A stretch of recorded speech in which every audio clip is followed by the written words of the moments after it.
everyone. I hope you're all home safe. Your family also. Supposedly, mag-quiz ba yata this week? Karon nga meeting. But, as you know, sa disaster happened.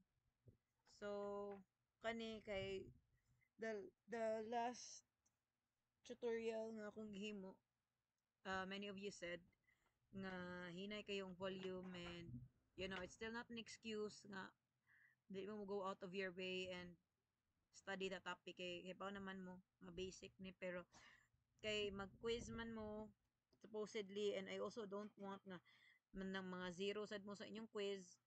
I'll maybe just walk through sa inyong inyong possible nga mga ma-quiz and para inig quiz ninyo dako-dako sa inyong rado. Okay. So, mao ni, 'di ba? Mao ni ang first nga mugawas basta mag-loading pa inyong Autodesk or AutoCAD. Mine is in 2021. I don't know unsa nga conversion inyo ha, but mine is 2021. And this is how it looks like. Now, this is what will appear first. Mo man og load. So, here in the middle are the recent documents. And here sa side, I think sa pag sign in ni sa inyong accounts kay ako I remember I had this college pa and mine was I was a college student then so pag makakuan ko ba I can use it as a student pero I don't know karon kung pwede pa ba na nga na full access sa CAD like mine kung student. Please check lang sad sa inyo ha kay basin pwede mo.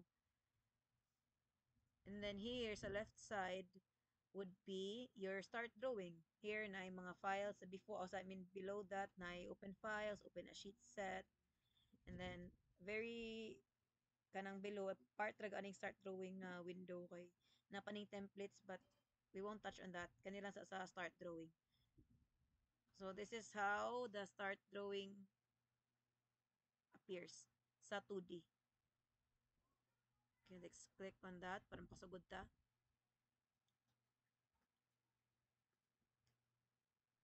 So here sa taas, as you know, for anyone nga nagkuan nga nagbasa and then listen sa last na klase, ribbon panel here.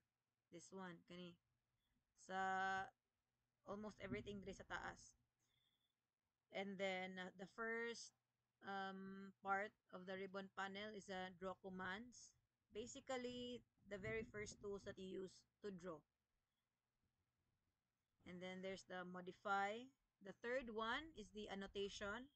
The fourth one is the layers.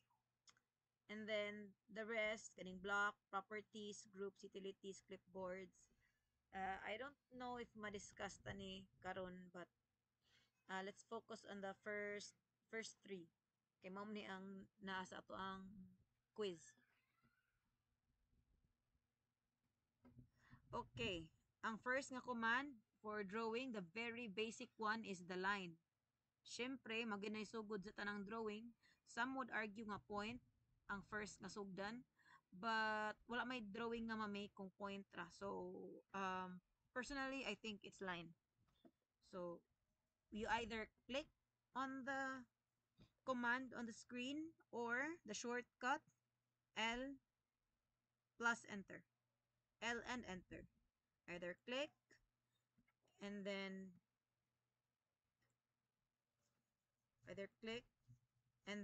the crosshair will appear. Click on the workspace and then move your mouse anywhere kung asa ninyo padpadong inyong line and then click on another point on the space anywhere there and then to bail out of the command either escape, enter, or spacebar. There. The polyline on the other hand, oh, I did not use an argument so the other hand. Ang polyline sad kay the same thing pod click click on the on the command sa ribbon panel or PL and enter. So I click on that and then click on a point on the workspace. Move your crosshair anywhere niyong gusto kung asa mo mag himo sa line. Probably here to the left para lahi pud sila aning first na drawing. And then another line, another line, another line. And then enter, escape, or spacebar to bail out of the command. Ang difference nila kay ang line,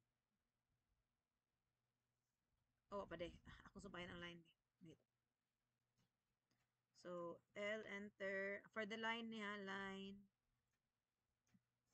As you can see, they are two different entities nga mga there are a set of lines nga nagsumpay.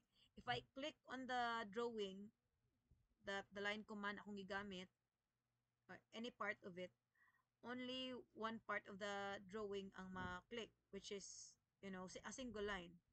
I'd have to click on the other two or use the selecting windows, which we will get to in a minute, para ma-click ang whole thing. Now, sa polyline, if I click on any part of the drawing drawn by the polyline, then I can click on the whole thing. What's the difference nila ni polyline and line?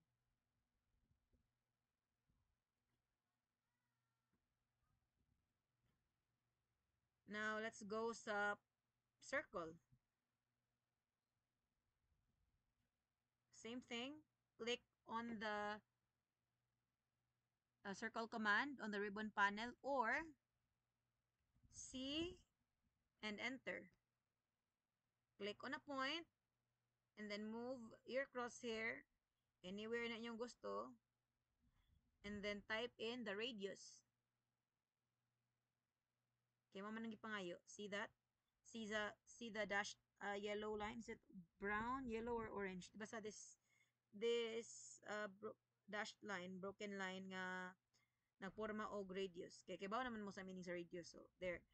Let's say I want a radius around 3. So as you can see sa command line, command bar, window, whatever, I type in 3.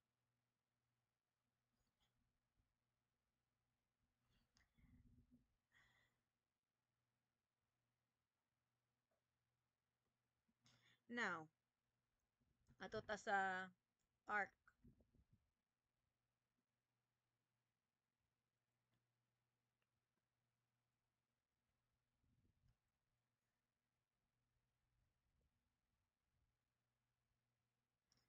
So as you can see, I clicked on a point. Oh, by the way, okay. Ako lang ibalik. After I click arc on the ribbon panel, I clicked on a point. That is arc. Click arc on the ribbon panel or ARC enter.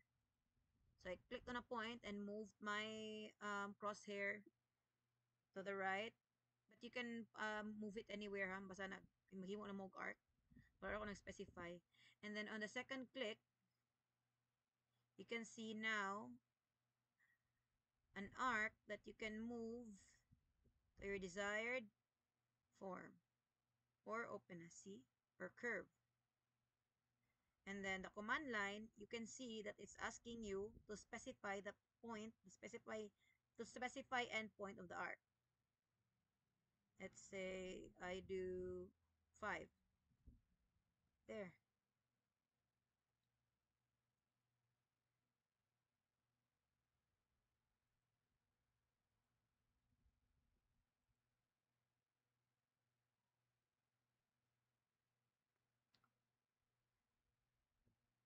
Now, let's go to the rectangle. That is the fifth command on the draw segment ha sa ribbon panel. Remember that. Ang nag-una kay line, polyline, circle, arc, and then rectangle.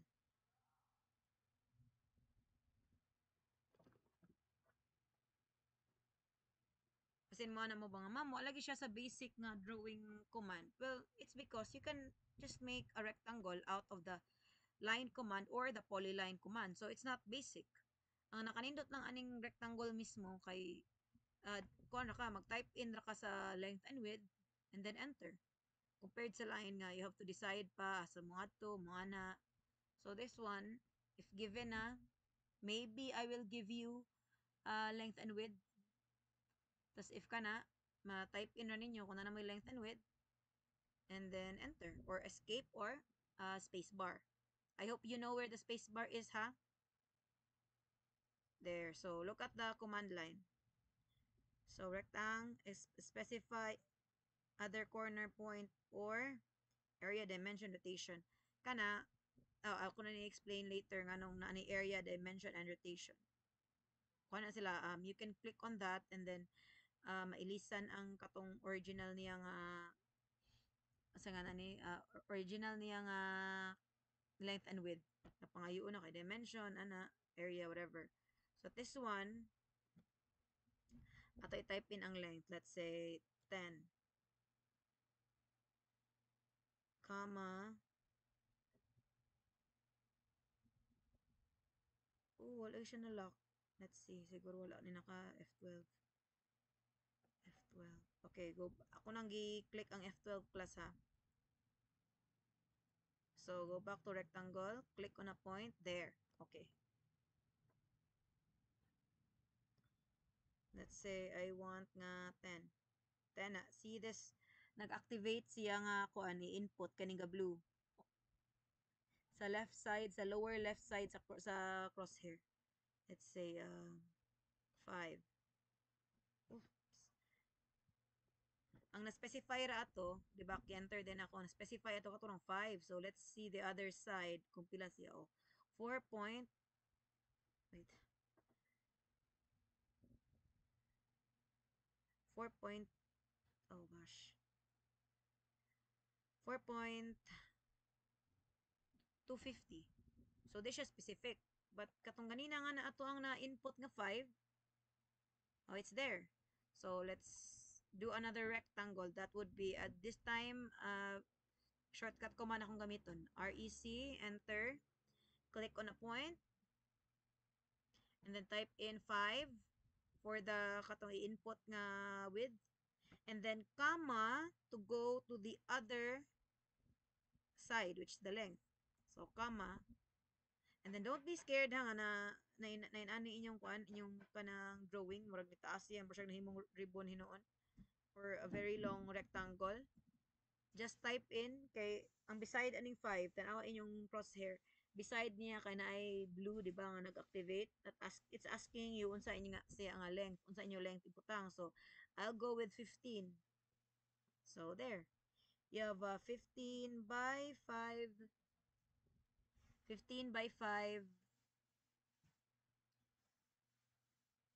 rectangle. Let's see kung 5 bagyod by 15. Oh, there, 5. And then ang length,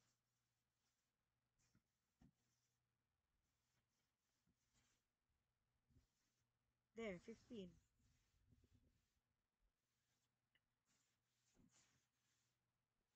Okay.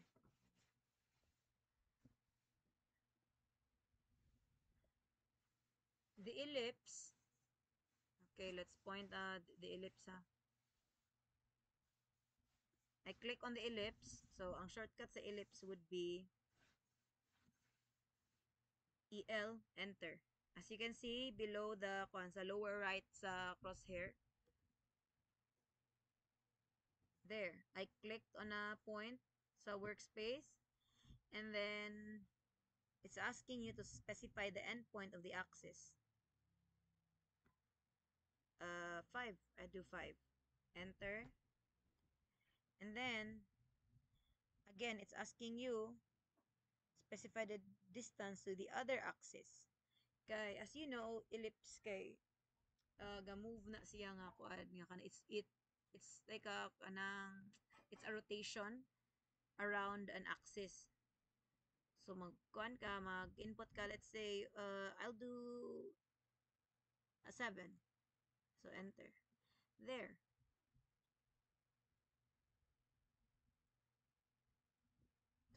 measure B.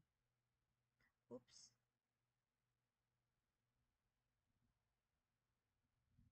A 7 by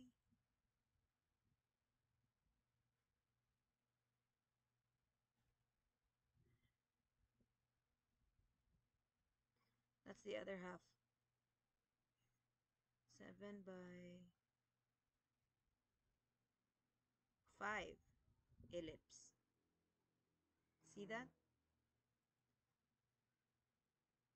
Okay. Now, on the hatch, atong tanaw nun sa gamit sa hatch. Hatch is like a, you know, dali, ang details. I-hover inyong mouse to the hatch command sa ribbon whip panel. So there, hatch fills an enclosed area or selected objects with a hatch pattern or fill. So yes, it's a filling of an enclosed drawing, like a shape or a form. A shape actually. A shape, a plane. Let's do that on the squares that we drew ganina there. See? Wala pa na ako i-click ha. I clicked on the hatch command or H enter and then hover, don't click it, and then hover on the shape that you want to fill. That is to see if bagay ba na nga fill sa imong shape kung gusto nimo i-fill. And if you're content with that, and you can click on there inside the shape, inside the plane, and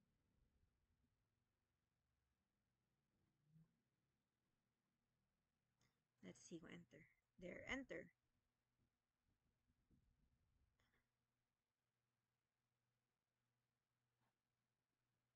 And then let's see if I can do the same, see, same hatch on the other side, but do you see that kaning blue nga say nga na ni it's trying to ask you kung unsa ang internal point sa imuhang hatch. So mag-type in guro ta og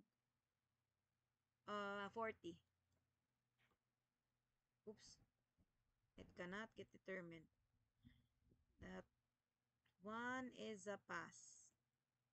Okay, di lang sa tamabot dito. Okay.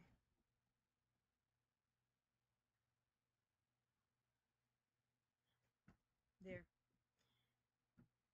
So, actually, kaning hatch, when you drop down, may mga mapilian ni ba nga kaning hatch, gradient, boundary, yeah, boundary. Pero hatch lang ako ikuan sa inyo kaning gradient later on inyo ra ning ma-discover pero di man jud ninyo gamit kay more on materials man ni kung naay maghimo og kuan ba kanang floor plan or elevations. So, another part is the modify. Oh, I just got information nga kuan daw. Nga pwede ra daw nga kanilang sa diri sa lang ta sa draw. Dili na sa draw ha nga part. Inig ka sunod na to na quiz, I will probably include draw and then modify.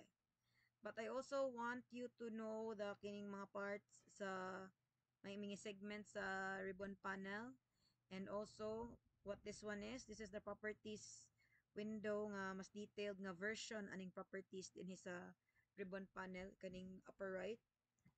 And also the ortho, that one is very important. You should know about that. That is F8 ang shortcut. What ortho does is it forces your line to be straight or in a 90-degree angle. Let's do L, enter, and then click on a point. And I'm gonna click on the F8 because the ortho is not yet activated. As you can see sa lower right ninyo sa workspace. Wala pa siya. Now, I click on that.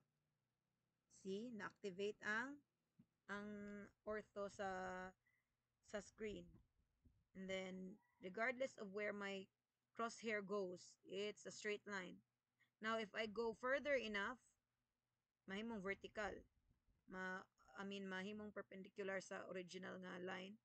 Sa first nga kaning direction sa crosshair. Type in your input sa length, let's say 10, and then enter. And then bail out, escape, or enter, or space.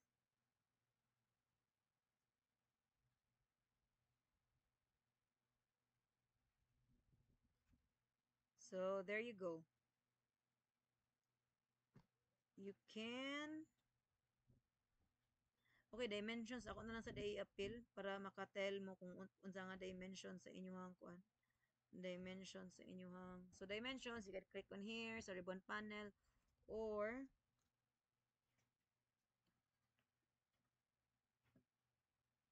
DIM. So select a point and then the other point para makabaw mo sa kani this one is the diameter. We're trying to find out the diameter of this circle atong drawing ganina, and it's 6 meters there.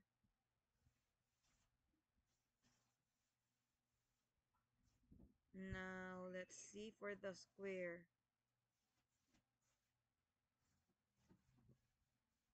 This one is 6 also. And then the other side, oops, that is a 4 point, oh katong ning ganina nga 5 rato na input. So that's it.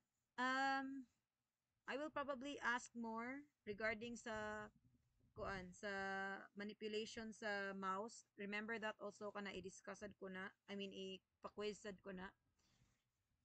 And this one nga akong gi-discuss og balik. So thank you and enjoy your day.